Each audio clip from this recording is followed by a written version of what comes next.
ولا تحسبن الله غافلا عما يعمل الظالمون إنما يؤخرهم ليوم تشخص فيه الأبصار مهطعين مقنعي رؤوسهم لا يرتد إليهم طرفهم وأفئدتهم هواء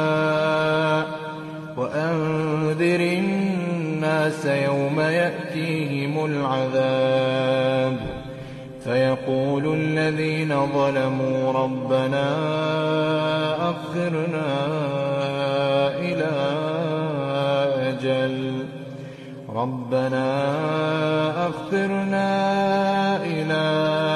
أجل قريب نجب دعوتك ونتبع